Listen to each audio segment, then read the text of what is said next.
8월 한 달 동안도 영적으로나 육적으로 건강하시기를 주의 이름으로 축원합니다. 오늘은 여러분들과 함께 설교의 제목대로 성령 충만한 사람이 되자 하는 제목으로 말씀을 여러분에게 드리면서 왜 우리가 성령 충만해야 하는가, 그 필요성에 여러분에게 먼저 강조의 말씀을 드리면서 기도의 제목을 삼으려고 합니다. 하나님의 말씀에 순종하는 사람들이 누리는 복을 먼저 생각을 하면요, 하나님의 말씀에 잘 순종을 하면요, 하나님의 말씀에 불순종할 때마다 주어지는 후회스러움, 그리고 마음의 가책, 내가 또 하나님의 말씀에 불순종했네, 내가 그렇게 살면 안 되는데 또 그렇게 살았네 라고 하는 그런 마음의 부담감, 그리고 안타까움, 이러한 무거운 짐에서부터 우리가 벗어날 수가 있게 되어집니다. 많은 그리스도인들이 아직도 예수를 믿노라 하면서도 하나님의 말씀에 불순종함으로 인하여 주어지는 후회스러움과 안타까움과 그리고 마음의 무거운 가책을 오늘도 떨치지 못하고 사는 분들이 정말 많다고 여겨지게 되어집니다. 그러나 말씀에 순종하게 되어지면 주어지는 행복, 복은 후회스러움을 극복할 수가 있게 되어지죠. 오늘도 하나님의 말씀에 내가 잘 순종했네, 하나님 감사합니다, 고맙습니다, 이런 고백이 나올 수가 있게 되죠. 바울 사도는 하나님의 말씀에 불순종함으로 인하여 주어지는 그런 문제점을 지적을 할 때 에베소서 4장 30절에는 성령님을 근심하게 하지 마라, 또 데살로니가전서 5장 19절에는 성령을 소멸하지 마라, 이런 말씀을 표현을 하시면서 오늘 그 성령님이 우리 안에서 근심하게 되고 또 소멸하게 되어지면 우리는 자꾸 마음이 위축되어지고 또 패배의식을 갖게 되어지고 후회스러워지고 가책의 무거운 짐에 자꾸 시달리게 되어지는 거죠. 성령님이 또 우리에게 깨달음을 주시고 성령님이 근심하기 때문에 주어지는 현상이라고 여겨지게 되어집니다. 그러나 우리가 하나님의 말씀에 잘 순종하게 되면 이런 문제가 해결난다는 것이죠. 그리고 여호수아서 1장 8절에 있는 말씀 가운데 하나님께서 여호수아에게 이러한 당부의 말씀을 주시는 부분들이 있어요. 거기에서도 하나님의 말씀에 순종하는 사람들이 누리는 기본적인 복을 우리는 찾아볼 수가 있게 됩니다. 여호수아서 1장 8절, 이 율법책을 내 입에서 떠나지 말게 하며 주의하러 그것을 묵상하여 그 안에 기록한 대로 다 지켜 행하라, 그리하면 네가 평탄하게 될 것이다 그랬어요. 평탄이라는 아주 귀한 말씀을 해주고 계십니다. 우리가 얼마 전에 잠언에 있는 말씀을 통해서 지혜는 하나님을 경외한다고 하는 것을 말씀하시면서 우리가 지혜롭게 살면 하나님께서 베풀어 주시는 은혜들에 대한 얘기들이 엄청나게 기록되어져 있는 걸 보게 되어집니다. 하나님의 말씀에 잘 순종하면 하나님이 베풀어 주시는 그 은혜가 참으로 놀라워요. 지혜로운 삶이라고 할 수가 있죠. 근데 오늘 여호수아에게도 하나님의 말씀에 잘 지키면, 순종하면 하나님이 그의 길을 평탄하게 해줄 것이다. 기본적인 거예요. 그 다음에 내가 형통할 거라고 말해주고 있습니다. 여러분, 하나님께서 우리로 하여금 하나님의 말씀대로 살라고 해놓고 하나님께서 구경만 하고 계시다면 그건 이상한 거 아니에요? 하나님께서 예수 믿는 그리스도인들은 이렇게 살아야 된다 말씀해 주셨다면 그 말씀에 순종하게 되면 하나님이 책임진다는 것이 기본적으로 따라오고 있는 거예요. 내가 말씀에 순종하면 내가 책임지겠다. 나는 내가 다 이해할 수가 없어서 내가 그렇게 살면 나는 평탄하지 못할 것 같아, 내 삶에는 형통함이 없을 것 같아, 자꾸 장애물이 놓여지고 문제가 발생할 것 같아 라고 하더라도 배후에서 하나님은 그렇게 말씀하십니다. 내가 책임진다고 그러는데 왜 그러냐 그러시는 거죠. 여호수아에게도 말씀합니다. 가나안 정복을 위해서 큰 사명을 눈앞에 두고 있는데 네가 가나안 정복이라고 하는 이 큰 사명도 잘 감당하려면 하나님의 말씀을 지켜야 된다. 그러면 평탄하게 되고 형통한다. 이 형통이라고 하는 건 특별히 여호수아에서는요, 영어로 successful이에요. 성공하는 인생을 살게 된다는 거예요. 하나님의 말씀에 잘 순종하면 이런 복이 주어져요. 우리가 요새 지금 저기 성경 일독을 하면서 주보에도 나갑니다마는 매일 성경과 더불어 하루에 3장씩 성경을 읽잖아요. 요새 우리가 이사야서를 지금 읽어가고 있어요. 이거 이사야서 1장에 보니까 이런 귀한 성경 구절이 제 마음에 다가오더라고요. 이사야서 1장 19절에 보니까 이런 말씀을 하나님께서 이사야 선지자를 통하여 이스라엘 백성들에게 선포하십니다. 너희가 즐겨 순종하면, 그냥 억지로 하는 게 아니라, 부담스럽게 생각하는 것이 아니라, 마지못해서 하는 것이 아니라, 불순종하면 하나님 앞에 혼날까 봐 두려워서 하는 게 아니라 즐겨 순종하면 땅의 아름다운 소산을 먹을 거라는 거예요. 하나님의 말씀을 즐겨 순종하면요, 하나님이 먹는 문제를 해결해 준다는 거예요. 여러분 참 이상하잖아요. 이해가 가지 않잖아요. 왜 하나님의 말씀에 순종하는데 먹는 문제가 해결됩니까? 입는 문제가 왜 해결나고 사는 문제가 왜 해결날까요? 하나님의 말씀을 대하면 대할수록 느낄 수 있는 부분은 뭐냐 하면요, 우리가 하나님의 말씀에 잘 순종하면서 하나님 중심으로 살게 되면 그 외의 것들은 하나님이 도와준다는 거예요. 나는 이런 부분에 우리 믿음의 식구들의 눈이 떠졌으면 좋겠습니다. 믿음의 눈이 떠졌으면 좋겠어요. 성경은 그런 말씀으로 가득 차 있어요. 희한하죠. 하나님의 말씀에 순종하는 거하고 먹는 문제하고는 따로따로 노는 것 같은데 성경은 그렇게 말해주고 있질 않아요. 네가 하나님의 말씀을 즐겨 순종하면 하나님의 말씀에 순종하는 거하고 땅의 소산이 아름다운 결실을 얻는 거하고 무슨 상관이 있어요? 근데 그게 연결이 되는 거예요. 하나님의 말씀을 즐겨 순종하면 땅의 아름다운 소산을 먹는다는 거예요. 믿음 생활 잘하면 하나님이 먹고 사는 문제를 책임진다는 거예요. 여러분 우리나라도요, 하나님 잘 섬기면서 살면요, 이 모든 걸 하나님이 더하시는 거예요. 그래서 예수님께서 마태복음 6장에도요, 먼저 그의 나라와 의를 구하라, 그럼 이 모든 걸 더한다는 거예요. 그 원리가 분명합니다. 여러분 하나님의 말씀에 잘 순종하는 삶을 살면 지혜로울 뿐만 아니라 우리의 삶의 기본적인 문제들을 하나님께서 풀어가 주시는, 책임져 주시는 은혜가 있을 줄로 믿습니다. 동시에 요한복음 14장 21절에 보면 이런 말씀도 해주고 계세요. 예수님을 통하여 주셨던 말씀인데요, 나의 계명을 지키는 자라야 나를 사랑한다고 말하면서 나를 사랑하는 자는 내 아버지께 사랑을 받을 것이요 나도 그를 사랑하여 그에게 나를 나타낸다는 거예요. 여러분 하나님께서 하나님의 자녀들 다 사랑하세요. 동일하게 사랑하세요. 근데 우리가 우리의 자녀들이 여럿있을 적에도 동일하게 사랑해요. 근데 그 사랑하는 자녀들을 대할 때 어떤 자녀들은 웃으면서 사랑해요. 기뻐하면서 사랑해요. 근데 어떤 자녀는 울면서 사랑해요. 괴로워하면서 사랑해요. 자녀들도 다 똑같지 않아요. 사랑은 하는데 더 이뻐하는 자녀가 있어요. 오늘 이 말씀은 그런 거예요.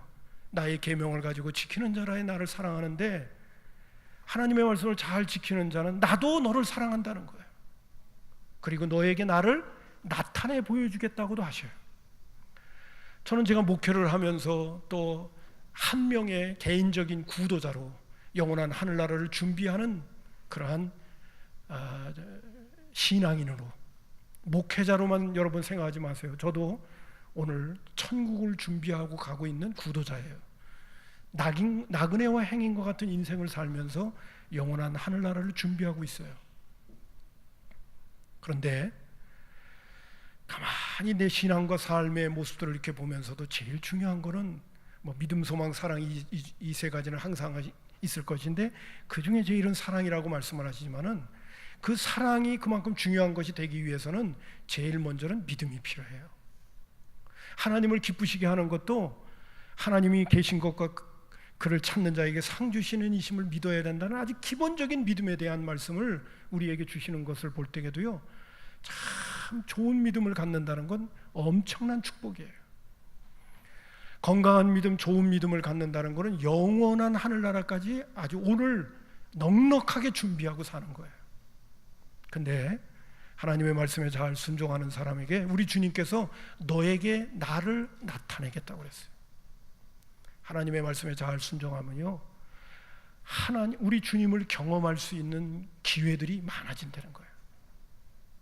하나님이 있니 없니가 아니라 하나님은 늘 나와 함께 계셔. 이것이 우리 뼛속 깊까지 믿어지는 은혜가, 주님이 그분을 우리 가운데 나타내 보여준다니까요. 주님을 체험할 수 있는 기회가 많아진다는 거예요. 어떤 사람에게? 주의 계명을 가지고 지키는 사람에게. 죄송한 표현이기는 합니다만 오늘도 신앙생활 하는데도 주님과 내가 암만 해도 나는 따로 노는 것 같아. 내가 예수를 믿긴 믿는 것 같은데 주님이 오늘도 역사하신다는 것이 그렇게 나한테 느껴지지 않다고 여겨지는 분이 있다면 그분의 신앙 속에는 제가 오늘 드리는 이런 말씀이 문제 있을 수 있는 가능성이 있어요. 하나님과 내가 따로 오늘도 살아가는 이유 가운데 하나는 내가 하나님의 말씀에 잘 순종하지 않아요. 내 스타일대로 살아가고 있는 모습들이 많으면 주님이 나를 통하여 주님을 드러내는데 어려움이 있어요. 아무쪼록 여러분, 하나님의 말씀에 잘 순종함으로 인하여 주님을 경험하는 일들이 많기를 주님의 이름으로 축복합니다. 이 말씀을 드리면서도요, 참 영적인 원리는 좀 요상해요. 있는 자는 더 있고요, 없는 자는 있는 것까지 빼앗긴대요. 우리 같은 논리라고 하면 있는 사람은 많이 있으니까 좀 덜 가져도 되고, 적은 사람한테 좀 있는 사람 거 좀 나눠주고 이렇게 평등하게 만들어야 될 것 같은데, 영적인 세계는 그렇지 않아요. 영적인 세계는요, 영적인 세계가 깊어지면 깊어질수록 더 풍성해져요. 그러나 영적인 세계를 경험하지 못하는 것만큼 영적인 세계는 고갈되어져요. 기도를 많이 하면 더 기도의 영적인 깊은 세계에 들어가면서 하나님의 풍성함을 경험을 하는데, 기도를 안 하면 안 할수록 더 쪼그라드는 거예요. 역설적인 거예요. 믿음 생활은 잘하면 잘할수록 더 잘하게 되고, 믿음 생활을 못하기 시작하게 되면 더 못하게 되는 거예요. 여러분, 제가 오늘 여러분에게 이런 말씀을 드리면서 나의 신앙의 지금 현 주소는 어디에 있는가, 어느 쪽으로 가고 있는가 한번 잘 살펴볼 수 있는 기회가 됐으면 좋겠습니다. 자, 이런 말씀을 드리면서 결론적인 말씀을 드려서 좀 싱거울지도 모르겠어요. 여러분, 하나님의 말씀에 순종한다는 거는요, 결국은 내 능력으로 하는 게 아니에요. 하나님의 말씀에 순종하는 거는 하나님이 나에게 주시는 힘과 능력이 있어야 돼요. 제가 늘 여러분들에게 말씀을 드립니다마는 하나님의 말씀은요, 나 중심이 아니라 하나님 중심이고 이웃 중심의 말씀이에요. 그 가치와 속성이 그래요. 마음과 뜻과 정성과 힘을 다하여 주 너의 하나님을 사랑하라, 그리고 내 이웃을 내 몸과 같이 사랑하라. 이 정신에 의해서 하나님의 율례와 법도와 계명이 우리에게 주어진 거예요. 근데 우리는 어떤 존재들이에요? 철저히 이기주의 정식이고 자기중심적인 사람들이에요.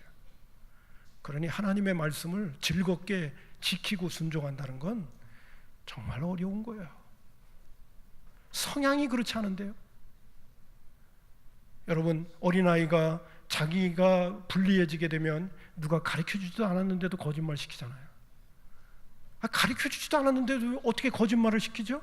철저히 자기중심이기 때문에 그런 거예요. 인간은 그의 체질과 모습이 자기중심이에요. 모든 것을 자기 중심에서 모든 걸 해석하고 판단하고 나에게 유익이 되니 안 되니 이런 걸 따지고 그렇게 살아가는 게 저와 여러분이에요. 근데 하나님의 말씀은 그렇지 않거든요. 하나님의 말씀은 우리의 목숨까지도 하나님 사랑하면서 살라고 하고 내 이웃을 내 몸과 같이 생각하면서 살라고 얘기를 하니, 하나님의 말씀에 순종하고 주님이 우리에게 주신 계명을 지키기가 그게 그렇게 쉽겠어요?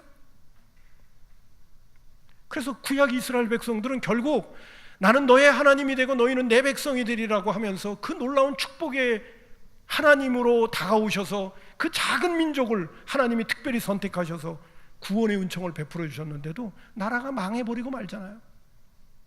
왜 그래요? 이기주의적이고 자기중심적인 인간의 그 속성이 하나님의 말씀을 거부하는 거예요. 그래서 하나님께서 예수 그리스도를 보내셔서 우리를 다시 건지신 다음에, 죄악 가운데서 건지신 다음에 우리 힘으로 순종할 수 없다는 것을 아시기 때문에 성령님을 보내주셔서 성령님이 주시는 은혜와 능력과 우리의 내면의 변화를 통해서 나 중심적인 사람이 타인 중심적인 사람이 되고, 나 중심적인 사람이 하나님을 사랑하는 사람으로 우리의 내면의 세계에 새로운 변화를 가져다 주시는 거예요. 그것이 우리 속에서 충만해져야 하나님의 말씀에 적극적으로 순종할 수 있는 사람으로 우리가 살아갈 수가 있게 된다는 거예요. 살아낼 수가 있다는 거예요. 살아가게 해주셔. 저는 요새 그렇게 기도해요. 하나님, 살아내게 해주세요. 나는 못해요. 안 돼요. 하나님께서 그래서 예수 그리스도 보내주셨고, 예수 믿는 사람들에게 성령님까지 그 다음에 후속 조치로 보내주셔서 믿음 생활 하게 해주신 거예요. 성령님이 결정적으로 하는 역할은 뭐냐 하면 우리로 하여금 하나님의 말씀에 순종하도록 그렇게 힘을 주시고 마음을 주시고 그리고 사모함을 주시게 하는 거예요. 그러니까 오늘도 여러분, 우리 모두가 신앙생활을 하는데 하나님의 말씀에 잘 순종하는 부분들이 많다면요, 그런 부분들이 자꾸 계속해서 반복된다면 지금 주님이 우리를 부르시는 거예요. 너 네 힘으로는 하나님의 말씀에 순종이 안 되는 거 너 하루 이틀 경험했냐? 그렇다면 나의 도움을 구해라. 성령 충만하거라. 성령 충만해야 그 문제 해결할 수 있으니까 은혜의 보좌 앞에 나와서 하나님의 은혜를 구해라. 성령 충만함을 구해라. 그렇게 해서 우리를 지금 계속 초청하시는 거예요. 할렐루야. 여러분, 성경에 나오는 말씀 오늘 본문에 보더라도요, 예루살렘 교회에서 사도행전에 예루살렘 교회에서 핍박이 있어갖고 빌립 집사님이 사마리아라고 하는 성으로 도망이라고 하는데 도피했어요. 그곳에 가서도 그냥 도피하고 살 수는 없잖아요. 복음을 전했어요. 하나님께서 능력으로 역사하셔서 사마리아에 있는 많은 백성들이 예수를 믿기 시작했어요. 근데 그 예수를 믿게 되어졌다는 이야기가 예루살렘 교회에 들려지게 된 거예요. 그래서 베드로와 요한이 사마리아의 성으로 오게 되어졌어요. 빌립 집사님 때문에 예수 믿게 된 사람들이 물세례를 받으면서 예수를 믿게 되어지는 모습을 가만히 살펴보는데, 그들이 예수를 믿는 것 가지고는 신앙생활을 하고 하나님의 자녀로서의 바르게 살아갈 수 없는 것을 너무 익히 보고 알았던 거예요. 믿음만 가지고는 안 되는 거라는 것을 아셨어요. 그래서 그들에게 오늘 본문에 나오는 말씀 가운데 보니까 성령 받기를 위해서 기도하는 거예요. 그리고 그들에게 안수함에 그들이 성령을 받게 되더라는 말씀이 나오는 거예요. 여러분, 예수를 믿게 되는 것도 내 능력으로 믿는 거 아니에요. 성령님이 도와주셔서 믿기는 해요. 그러나 여러분, 믿음 생활이라고 하는 거는 내가 알고 믿는 것으로, 그리고 그 다음에 가만히 있는 게 아니거든요. 신앙생활이라는 거는 동적인 거거든요. 움직이는 거거든요. 우리의 삶이 필요하고 우리의 실천이 필요한 거거든요. 그분이 나의 주인이고 나의 목자이시라면 그분의 말씀에 순종하고 따라가야 하는 것이 필요하고 그분의 인도를 받아야 되는 게 필요하기 때문에 주님의 말씀에 순종하는 구체적인 실천과 주님의 인도를 받는 그 실제적인 삶은 알고 믿는 것에 이루어지는 게 아니에요. 그거는 우리에게 성령님의 능력을 통해서 우리의 삶이 바뀌어지는 역사가 주어져야 하나님의 말씀에 구체적으로 순종하고 살아낼 수 있는 사람이 되는 거예요. 그래서 베드로와 요한도 사마리아 성에 내려가서 예수 믿는 사람을 보니까 믿는다고 다 해결나는 게 아니거든요. 그들이 믿는다면 그 다음에 무슨 역사가 있어야 되냐면 믿은 대로 행해야 되거든요. 근데 그 행하는 거는 인간의 결심과 노력으로 되는 게 아니라 성령님의 은혜로 되는 거거든요. 성령의 충만함으로 되는 거거든요. 그렇기 때문에 그들에게 성령 받기를 위해서 기도했고, 성령 받기 위하여 안수함에 그들이 성령이 임하게 되어지고 성령 충만함이 오게 되어지고, 그래서 제대로 예수 믿는 그리스도인들의 구실을 할 수 있는 사람들이 되더라는 거예요. 동일한 메시지를 하나 더 말씀을 드린다면 사도행전 19장에 보게 되면요, 에베소 교회에서 일어났던 바울 사도의 선교 사역에서도 동일한 사건이 주어지게 되어져요. 제가 먼저 그 성경 구절을 한번 간단히 읽어드릴게요. 윗지방으로 다녀 에베소에 와서 어떤 제자들을 만나 그랬어요. 제자들을 만났다고 하는 것은 이미 그들이 복음을 들었고 예수를 믿게 되어졌다는 기본적인 것들을 깔고 있는 거예요. 어떤 제자들을 만나 이르되 이렇게 질문을 하는 거예요. 너희가 믿을 때에 성령을 받았느냐는 말을 하는 거예요. 아니, 믿으면 성령 받는다고 자동적으로 주어졌다면 너희가 믿을 때에 성령을 받았느냐라고 물을 필요가 없죠. 근데 믿는 거하고 성령의 충만함을 받는 거하고는 단계가 다른 거예요. 에베소 교회 교인들을 가만히 보니까 예수는 믿기는 하고 있는데 뭐가 없느냐? 성령의 충만함이 없는 거예요. 여러분, 성령의 충만함이 없으면 뭐가 뒤따라오지 않느냐 하면 삶이 뒷받침되지 않는 거예요. 아는 것 따로, 삶 따로 노는 거예요. 그러니까 말씀에 순종이 안 되는 거죠. 그래서 그걸 이렇게 보면서 바울 사도가 이렇게 합니다. 이르되, 그때 당시 에베소 교회 교인들은 성령에 대한 얘기들도 잘 듣지는 못했나 봐요. 예수님이 누구인가는 알게 되어졌지만, 근데 그들은 그렇게 고백합니다. 우리는 성령이 계심도 듣지 못하였노라.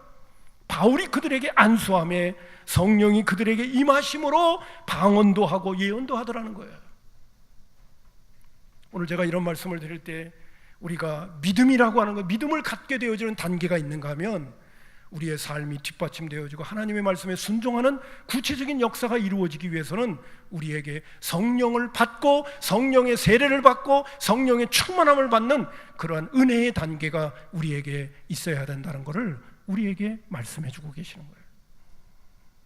여러분들 가운데 믿음 생활하고 신앙 생활하고 목사님이 강대상에서 오직 성경으로 돌아가자 그러고 하나님 사랑하고 이웃 사랑하자고 얘기하고 우리가 열심히 하루에 1시간 이상씩 기도하자, 하루에 성경 3장씩 읽고 하루에 1년에 1독하자, 뭐 이런 말씀을 드리면 남의 나라 얘기처럼 듣고 있는 분들은요, 죄송한 표현입니다, 성령 충만해야 돼요. 그렇지 않으면 신앙생활 제대로 못 하실 거요. 안 될 거요. 신앙생활이 제대로 안 될 거요. 여러분, 예수님의 제자들을 예를 들어서 제가 말씀을 드릴게요. 예수님의 제자들은 예수님께서 공생애를 시작하실 때 그들을 부르셨어요. 12명의 제자를 부르셨어요.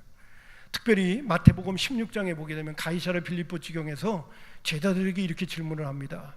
야, 너희들은 나를 누구라 아느냐? 그랬더니 베드로가 나서서 주는 그리스도시요 살아계신 하나님의 아들이라고 정확하게 고백해요. 예수님이 누구인가를 고백하는 거예요. 예수님께서 그 말씀을, 그 신앙 고백을 들으시면서 바요나 시몬아 네가 복이 있다고 하면서 이거는 네가 스스로 할 수 있는 것이 아니라 하나님이 가르쳐줬다, 잘했다, 그리고 칭찬도 하셨어요. 결국 이 말씀은 뭐냐면 베드로도 그렇고 예수님의 제자들도 그렇고 예수님이 누구인가를 믿었다는 거예요. 구세주라는 걸 믿었다는 거예요. 메시아라는 걸 믿었다는 거예요. 여러분, 한 군데 더 말씀을 보면요, 요한복음 6장 67절부터 69절에 보게 되면 제가 한번 먼저 읽고 설명을 좀 드릴게요. 예수께서 12제자에게 이르시되 너희도 가려느냐? 시몬 베드로가 대답하여 주여 영생의 말씀이 주께 있사오매 우리가 누구에게로 가오리이까? 우리가 주는 하나님의 거룩하신 자인 줄 믿고 알았습니다. 예수님께서 물고기 2마리와 보리떡 5덩어리를 6장에 보면, 요한복음 6장에 보면요 5,000명을 먹여요. 많은 사람들이 그 가난과 어려움 속에서 살아가고 있는데 그 빈들에서 5,000명을 먹이는 기적의 역사가 일어나니까요 사람들이 눈이 휘둥그레지는 거예요.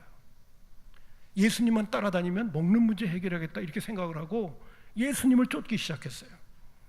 예수님이 오신 목적이 육적인 문제보다는 먼저 영적인 문제인데 예수님을 영적으로 바라보지 못하는 거예요.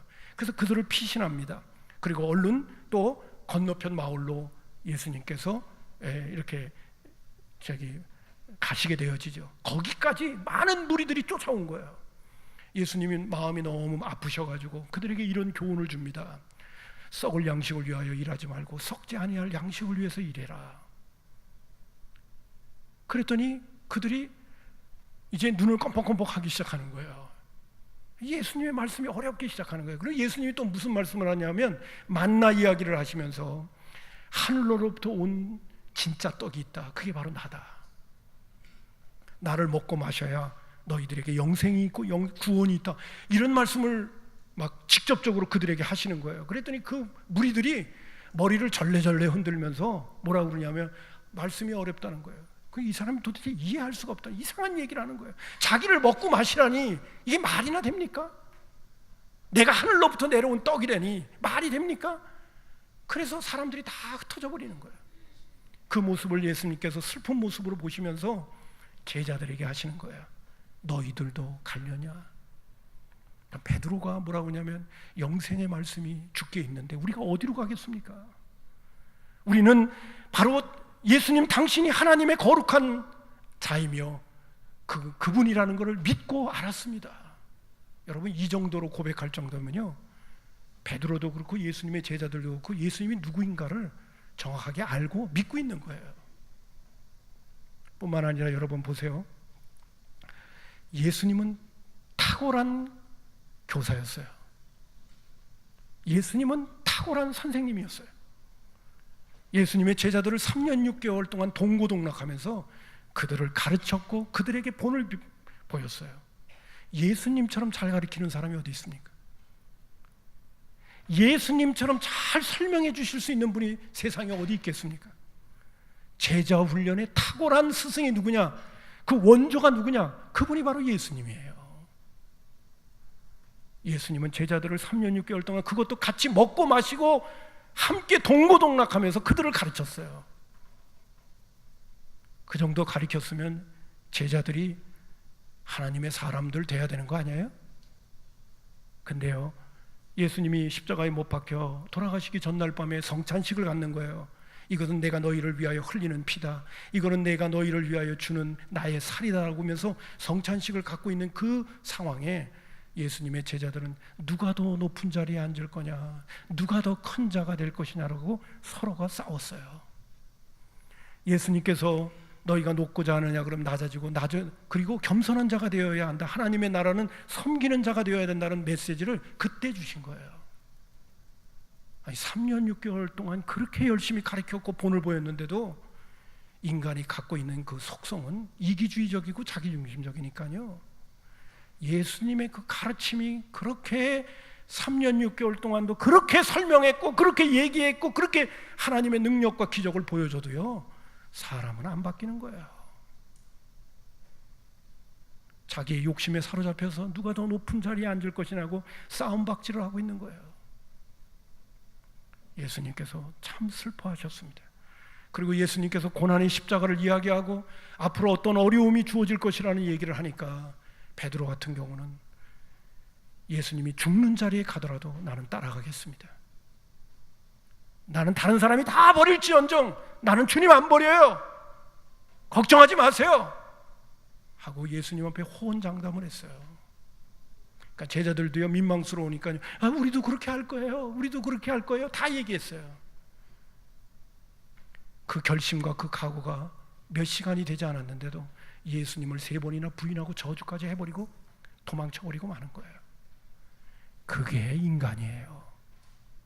그게 사람이에요. 탁월한 제자 훈련의 가르침, 예수님처럼 더 잘 가르칠 수 있는 사람이 세상에 나와보라고 그래요. 그렇게 예수님처럼 잘 설명하고 영의 세계를 더 잘 가르치고 그렇게 본을 보이면서 역사를 이룰 수 있는 사람은 이 세상에 그 누구도 없어요. 그런데도 사람은 안 바뀌는 거예요. 어려움이 있고 조그만 고난이 있다고 생각한다면 금방 자기중심적으로 바뀌어버리는 거예요. 뿐만 아니라 어떤 분은 그러더라고요. 예수님의 제자들이 사도행전에서 역사를 이룬 거는 예수님의 부활을 보았기 때문에, 예수님의 부활을 보았기 때문에 아주 막 깜짝 놀라기도 했죠. 그러나 예수님의 부활을 본 가운데도요, 많은 사람들이 도리어 의심하더라는 메시지도 주어져요.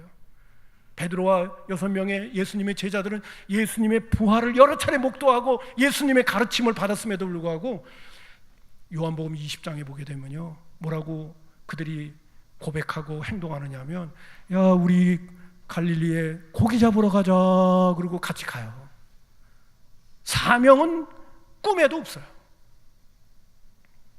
오늘 제가 여러분에게 드리려고 하는 말씀이요, 하나님의 말씀을 머리로 가르침을 받고 안다고 해서 우리의 삶이 바뀌고 하나님의 뜻대로 살 수 있는 사람이 되는 게 아니라는 얘기를 하는 거예요. 여러분, 하나님의 말씀 그러면 몰라도 되냐? 모르면 어떻게 살아야 될지 방향과 목표를 모르니까 그건 안 되죠. 하나님의 말씀을 부지런히 알고 하나님의 말씀에 대한 가르침도 알고 하나님이 어떤 분이고 예수님이 어떤 분인가 부지런히 듣는 중에 성령의 강한 역사를 통해서 변화되든지, 또 하나님의 말씀은 부지런히 배우고 익히고 알고 제자 훈련 받는 거 중요한 거예요. 살아가야 하는 방향과 목표와 그리고 어떻게 살아가야 되는 건가를 알려주시니까요. 그러나 구체적으로 실천하는 것은 우리의 의지나 노력으로는 안 된다는 거예요. 그것은 바로 오순절 마가의 다락방에 성령이 임할 때, 예수님도 3년 6개월 동안 제자들을 가리키고 그렇게 훈련시켰음에도 불구하고 그들에게 하셨던 말씀이 있어요. 너희들은 예루살렘을 떠나지 말고 아버지의 약속하신 것을 기다리라.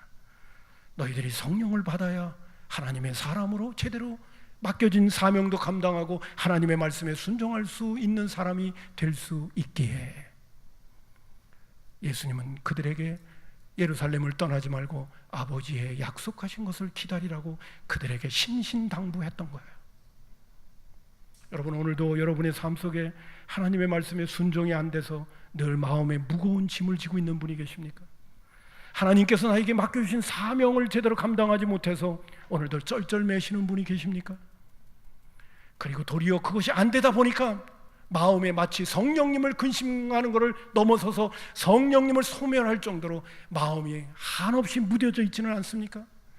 신앙생활은 그렇게 하다가 가는 거야. 여러분, 신앙생활은 그렇게 하다가 가는 것 가운데 가장 큰 문제가 뭔지 아십니까? 제가 여러분에게 말씀드릴게요. 신앙생활은 그렇게 하다가 간다는 그러한 고백을 하는 사람들의 믿음은 불안합니다. 그 믿음은 건강한 믿음이 아니기 때문에 언제든지 상황에 따라 내 마음이 흔들릴 수가 있어요.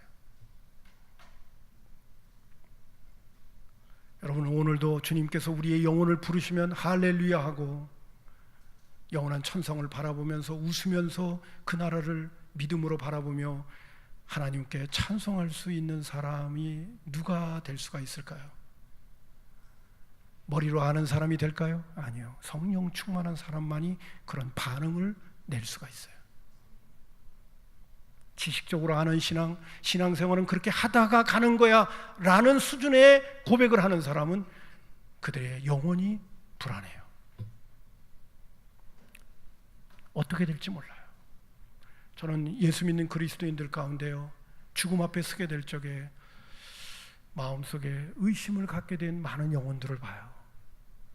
평소에는 교회 생활도 잘하고요, 봉사 생활도 잘하고요, 믿음 생활도 잘 했다고 보는데 죽음이 나 앞에 다가왔다고 생각하니까 영원한 하늘나라가 소망 가운데 바라보는 것이 아니라 마음에 두려움이 밀려오는 사람들을 봤어요. 왜 두려움이 밀려올까요? 그의 믿음이 지식적인 믿음이었지 가슴으로 느껴지는 산 믿음이 아니었기 때문에 그런 거예요. 여러분, 가슴으로 누릴 수 있는 산 믿음은 성령 충만해야 되는 줄로 믿습니다. 그리고 평소에 주님을 경험해야 돼요. 평소에는 내 인간적이고 세상적이고 현실적인 논리와 계산과 머리만 가지고 살다가 영원한 하늘나라가 어떻게 보일 수가 있겠어요? 그런 논리와 그러한 이성과 그런 계산법으로는요, 죽음 너머의 세계가 믿음으로 바라봐지지 않아요. 죽음 너머의 세계는 내 논리를 뛰어넘어야 되고 내 이성적인 계산법을 뛰어넘어야 되거든요. 그것은 무엇으로 증명할 수 있어요? 그것은 믿음으로만 증명할 수 있는데 그 믿음은 우리 주님이 주셔야 되거든요. 근데요, 하나님의 말씀에 자꾸 불순종하는 것이 반복되어지면 갖고 있었던 믿음도 소멸하는 거예요.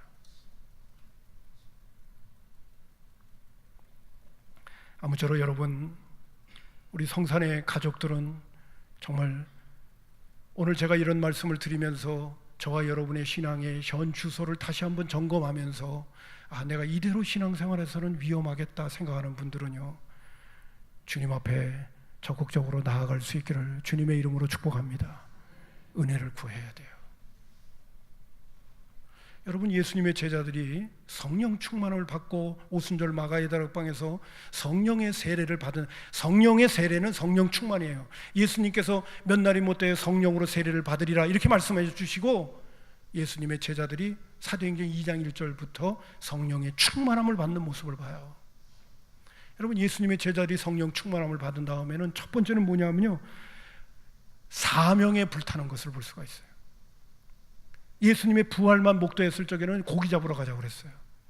근데 예수님의 부활뿐만 아니라 성령의 충만함을 받은 다음에는요, 복음을 위하여 살기 시작했어요.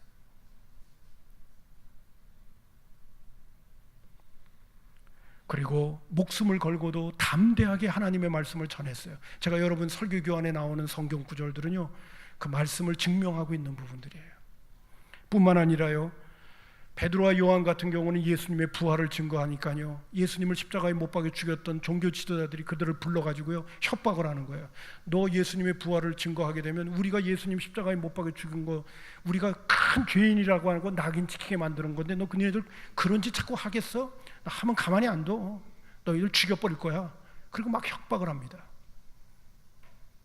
예수님이 대제사장에게 붙들려고 갈 적에는 나 살겠다고 예수님을 3번이나 부인하고 저주했던 베드로와 예수님의 제자들이 이제는 사람이 돌변해 버렸어요. 우리가 사람의 말을 듣는 것이 옳으냐 하나님의 말을 듣는 것이 옳으냐 너희들이 판단하라. 우리는 보고 들은 것을 말하지 않을 수 없다. 그러면서 그들이 그렇게 협박하면서 말하지 말라고 하는 것을 당당하게 우리는 말할 수밖에 없다. 두려움이 떠나버린 사람들로, 여러분, 말씀에 순종하는 것을 뛰어넘어서 이루어지는 게 사명을 감당하는 건데, 사명감에 불타서 죽음도 불사하는 하나님의 사람으로, 맡겨진 사명을 감당하는 사람으로 바뀌어져 보내는 것을 볼 수가 있어요. 그것은 시간이 필요한 게 아니었어요. 성령 충만함이 오니까 사람이 바뀌어버리는 거예요. 뿐만 아니라 사도행전 5장 41절에는요 복음 때문에 고난을 받는 것도 도리어 기뻐하는 사람들이 돼버리는 거예요. 사도들은 그 이름을 위하여 능력받는 일에 합당한 자로 여기심을 기뻐하면서 공의 앞을 떠났다고 그랬어요. 예수님 때문에 고난받는 것들이 본인들에게는 긍지와 자부심이 되는 거예요. 야, 내가 복음을 전하지 않았다면 예수님 때문에 이 고난 받지 않았을 텐데, 내가 이제는 복음을 위하여 일할 수 있는 존재가 되어져서 이 땅에서 사는데 복음을 위하여 일하지 않는 것, 그 모든 것들은 다 가치 없는 것들인데, 있다가 없어져 버리는 것들인데, 영원한 하늘나라를 위하여, 영원 구원하는 위하여 내가 쓰임을 받을 수 있고 그 일을 위하여 내가 고난을 받는다는 거, 야, 하나님께서 나를 이런 축복의 주인공으로 만들어 주셨구나. 한평생 살면서 이 가치 있는 일을 위하여 내 자신이 쓰임 받으면서 고난 받는다는 게 본인들에게는 긍지와 자부심이 되는 거예요. 기쁨에 넘쳐서 공의 앞을 떠났다고 말해주고 있습니다. 이게 어떻게 이기주의적이고 자기중심적인 사람이 해낼 수 있는 모습이겠어요? 이거는 성령의 충만함을 통하여 우리의 내면의 세계가 바뀌어야 되고 하나님의 은혜로 새로워져야만이 해낼 수 있는 일이 아니겠습니까? 여러분, 신앙생활은 성령 충만함을 통하여 우리의 삶이 해내는 일인 줄로 믿습니다. 나를 극복하고 나의 한계를 뛰어넘고 하나님이 원하시는 일, 가치 있는 일, 보람된 일에 나 자신을 드릴 수 있는 존재로 바뀌어지는 거예요. 근데 그 일을 해낼 수 있도록 우리 주님은 성령님을 우리에게 선물로 주시는 거예요. 성령 충만한 사람이 되라고 말씀해 주시고, 또 성령 충만한 사람이 될 때에 이 역사를 이룰 수 있는 주인공으로 살아가게 되는 거예요. 그러므로 여러분, 성령 충만한 사람이 되려면 어떻게 해야 될까요? 그러면요, 우리가 이러한 삶의 자리 속에 이렇게 주저앉아 있는 것으로 우리는 그렇게 끝날 수는 없어요. 오늘도 종을 통해서 성령 충만의 필요성을 여러분들한테 말씀을 드리는 이유는, 주님은 성령 충만 여러분들이 하기를 간절히 원하고 계시기 때문에 그런 거예요. 그래서 하나님의 자녀답게 하나님의 자녀의 구실 좀 제대로 하면서 빛과 소금으로 그렇게 힘있게 살아가기를 바라는 간절한 마음이 있어서 이 말씀을 지금 선포하게끔 하시는 거예요. 뭐 다 알고 있는 건데 그러면 다 알고 있으면 어떡하실래요? 그럼 변화가 와야 될 거 아니에요. 성령 충만하려면요, 첫 번째는 하나님께서 예수 믿고 구원받은 사람들에게 성령 충만함을 주시기를 원하신다는 것을 믿어야 돼요. 약속을 믿으시기를 주님의 이름으로 축원합니다. 오늘 우리는 죄짓고 회개하고 죄짓고 회개하고 그렇게 살라고 우리를 부르신 게 아니에요.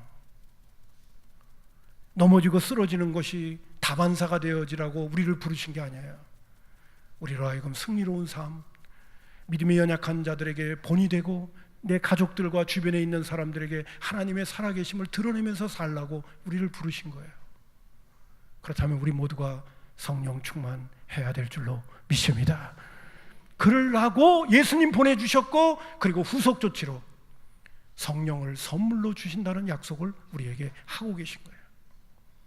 성령 충만함을 받을 수 있다는 것에 대한 믿음을 갖기를 주님의 이름으로 축원합니다. 두 번째로는 간절히 갈망해야 돼요. 지금까지도 제가 경험한 성령님과 우리 주님은요, 인격적인 분이세요. 젠틀맨이세요. 우리가 원하지 않는데 우격다짐으로 우리에게 다가오시잖아요. 우리를 하나님의 사람을 만들 적에도요, 하나님이 무엇을 원하시는가를 깨닫게 하시고 알게 하시고 필요를 내가 느끼게 하게 하신 다음에, 그리고 구하고 또 찾고 두드릴 때 우리에게 다가오셔서 주님께서 주시고자 원하시는 필요한 것을 받도록 하는 하나님의 그런 기본적인 원리가 있어요. 나는 원치도 않는데 너 이거 아니면 안 돼, 안 돼, 그리고 막 밀어 제끼고 그러지 않아요. 귀신은요, 내가 원치 않는데도 우리를 막 끌고 가요. 그러나 성령님은 그렇지 않아요. 인격적인 분이시기 때문에 내가 원하지 않는데도 막 나를 끌고 가고 그러지 않아요. 항상 나의 동의를 얻기를 원하셔요. 내가 어떤 마음을 가지고 있는가를 항상 살피시면서 인격적으로 우리를 대하고 계셔요. 성령 충만함이라고 하는 것도 내가 간절히 사모하고, 내가 이대로 신앙생활을 해서는 안 된다, 내가 이대로 하나님을 아는 것으로 끝나서는 안 된다, 구체적으로 나의 삶을 통하여 실천하고 하나님의 말씀에 순종하면서 능력 있는 그리스도인의 삶을 살아야 된다는 간절한 필요성을 우리 마음속에 느끼면서 성령 충만함을 사모하게 되어질 때에 주님께서 우리에게 성령 충만한 사람이 되도록 만들어 주시는 줄로 믿습니다. 그렇기 때문에 우리에게 성령 충만하려면 우리 마음속에 간절함이 필요해요. 간절함에 대한 얘기는요, 지금까지가 내가 들었던 이야기 가운데 이 이야기가 가장 실감나요. 여러분, 선한목자교회 유기성 목사님이 쓰신 예수의 사람들이라는 책 가운데 보면 예화가 하나 나와요. 그 목사님이 한 교회에서 목회하고 계실 적에 저녁마다 저녁 기도회를 하고 있었대요. 나라와 민족을 위한 기도, 교회를 위한 기도, 함께 모여서 저녁마다 기도회를 하고 있는데, 한 집사님이 뭐 그렇게 저녁 예배라든지 뭐 이렇게 참여하시는 분이 아니에요.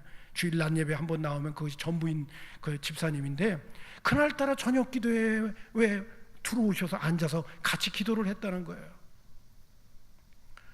그래서 야, 희한하다, 저분이 저런 분이 아닌데, 그리고 목사님이 생각했는데 그 다음날 그 집사님이 전화를 한 거예요. 무슨 전화를 했냐면, 목사님, 내가 지금 사업을 하나 하려고 준비하고 있었는데요, 은행에서 대출을 준다고 다 했다가 갑자기 캔슬을 놓으려고 하고 있었어요. 그래서 어제 저녁에 마음이 참 착해가지고선 집으로 가는 길에 교회를 지나가려고 하는데 교회 불이 켜졌길래 교회는 한번 들어가 볼까, 그리고 교회에 들어가니까 교회에서 기도회를 하고 있더라는 거예요. 그래서 목사님이 앞에 서가지고 나라와 민족을 위해서 기도하고 교회를 위해서 기도하고 기도 제목을 놓고 막 기도를 시키면서 교인들하고 함께 기도를 하는데, 자기는 그런 것들이 귀에 들어오지도 않더래요. 딱 한 가지만을 위해서 기도했대요. 그게 무슨 기도인지 아십니까? 주여, 내일 은행에서 대출이 되게 하여 주옵소서. 그것만 기도했대요. 그것만 기도했대요. 뭐 집에 가면서도 그것만 생각이 나는 거예요. 그것만 기도하는 거예요. 그냥 그것만 주여 내일 대출이 되게 해 주옵소서. 근데 대출이 됐다는 거예요. 근데 목사님이 그 얘기를 듣는 순간 마음이 찝찝하더라고요. 아니, 기도의 모임 속에서 기도해서 나라와 민족을 위한 기도 제목도 주고 뭐 교회를 위한 기도의 제목, 환우를 위한 기도 제목을 줬는데 그거는 안중도 없다가 자기는 대출 받는 것만 위해서 기도했다 응답받았다고 목사님한테 기쁨으로 연락을 하는 거예요. 근데 성령님이 그때 한 가지 딱 깨닫게 해주시더래요. 간절히 하나님께 구하는 게 바로 이런 거다. 다른 게 생각이 안 나고 그것만 집중해서 나는 하나님 그거 안 주시면 안 돼요. 내가 언제까지 이렇게 살다가 끝나겠습니까? 주님 나를 변화시켜 주세요. 성령님 사람 되게 해주세요. 성령의 충만함이 아니면 안 된다고 목사님 그렇게 말씀하시고 성경도 그렇게 말해주고 있는데 많이 알면 뭐합니까? 예? 예수님의 제자들도 탁월한 예수님을 통하여 3년 6개월 동안 따라다니면서 그런 가르침을 다 받았고 배우고 익혔는데도 순종이 안 되는데 예수님의 제자들이 오순절 마가다락방에서 성령 충만 받으니까 그렇게 변화되는 모습을 말씀을 통하여 들었는데 주여 나도 변화되게 하옵소서. 하나님의 말씀에 잘 순종하는 사람이 되도록 나에게 능력과 힘을 주십시오. 거기에 집중해서 주님의 은혜의 보좌 앞에 나아가 간절히 구하고 찾고 구할 때 그게 바로 간절히 구하는 것이다. 오직 그것만 생각이 나야 돼요. 그렇게 안 하면 안 된다. 또 세월 낭비하고 살아갈 수밖에 없다. 그렇게 생각을 하고 오늘도 제가 여러분에게 말씀드린 것처럼 우리 신앙생활에 성령 충만함이라고 하는 것은 결정적으로 절대적으로 필요하다는 말씀을 드린 것처럼 거기에 집중해서 하나님의 은혜를 구하는 그런 간절함이 주어지게 될 때 성령 충만함이 우리에게 찾아오게 되는 줄로 믿습니다. 할렐루야. 그리고 간절한 마음을 가지고 은혜의 보좌를 항상 사모해야 되는 거예요. 히브리서 4장 16절에 보면 그러므로 우리는 국률하심을 받고 때를 따라 돕는 은혜를 얻기 위하여 은혜의 보좌 앞에 담대히 나아가라. 은혜의 보좌 앞에 자꾸 시간을 내고 또한 말씀과 기도로 주님 앞에 나아가서 주님 내가 성령 충만해야 됩니다. 그렇지 않고서는 언제까지 내가 이렇게 넘어지고 쓰러지는 삶을 살겠습니까? 오늘 젊은이들 가운데는 오늘 책 가운데 스마트폰에 빠진 거라처럼 은근히 중독에 빠진 사람들이 많아요. 포르노에 중독에 빠졌죠. 어떤 사람은 이것저것 중독에 빠진 사람이 있어요. 술, 담배부터 시작을 해가지고 중독에 빠진 사람들이 많아요. 이거 내가 이렇게 살다가는 믿지 않는 사람 뿐만 아니라 믿는 사람들한테 덕이 안 되는 그런 나쁜 생활 습관을 갖고 있는데도 고치지를 못하는 거예요. 그러나 성령 충만하면 다 고쳐지는 줄로 믿습니다. 여러분 성령 충만함 받은 사람들은요 가장 간단한 예를 든다면요 그렇게 성경을 못 읽던 사람이요 그렇게 성경을 읽고 싶은 사람이 돼버리는 거예요. 제가 이 성령 충만함 때문에 성령이 답이다라고 쓰신 목사님 책을 읽는데 성령 충만함을 받았던 분들의 샘플의 예를 이렇게 드는데요 성경만 읽었다면 그렇게 졸리던 사람들이 성경을 보고 싶은 사람으로 마음에 갈망이 생기는 거예요. 기도를 그렇게 못했던 사람들이 성령 충만함을 받고 나니까 그때부터는 그렇게 기도하는 게 즐거워지는 거예요. 예전에는 미처 몰랐던 나의 삶의 모습들이 바뀌게 되는 거예요. 하나님 중심으로 이웃 중심으로 내 내면의 세계가 갈망하는 사람으로 바뀌게 되어지는 거예요. 그러니까 신앙생활이 그렇게 어렵던 사람이 신앙생활이 쉬워지죠. 왜? 그쪽으로 내 체질이나 내 방향이나 성향이 그쪽으로 가니까. 극단적인 예를 든다면 이렇게 하는 거예요. 하나님이 좋아하는 게 내가 좋아하는 게 되고 하나님이 싫어하는 게 내가 싫어하는 게 돼버리니까 신앙생활이 어려울 수가 없죠. 아무쪼록 여러분 성령 충만함을 날마다 사모해서 능력을 받을 수 있기를 주님의 이름으로 축원합니다. 성령의 사람 꼭 되세요. 그리고 내가 지금 못하고 있는 일이 있다면 이거 성령 충만하지 못하는 거라고 하는 결론을 딱 맺어버리고 자꾸 하나님의 은혜를 구하세요. 하나님께서 성령 충만함을 통하여 하나님의 자녀답게 살아갈 수 있도록 이미 다 마련해 주신 이 영적인 원리들을 잘 활용해서 능력 있는 그리스도인 될 뿐만이 아니라 주변에 있는 사람들에게도 좋은 영적인 영향력을 행사하고 본을 끼치는 믿음 생활을 잘 하시다가 주님 앞에 서는 그날 착하고 충성된 종이었다는 이 칭찬 꼭 받을 수 있기를 주님의 이름으로 축복합니다. 기도하겠습니다. 하나님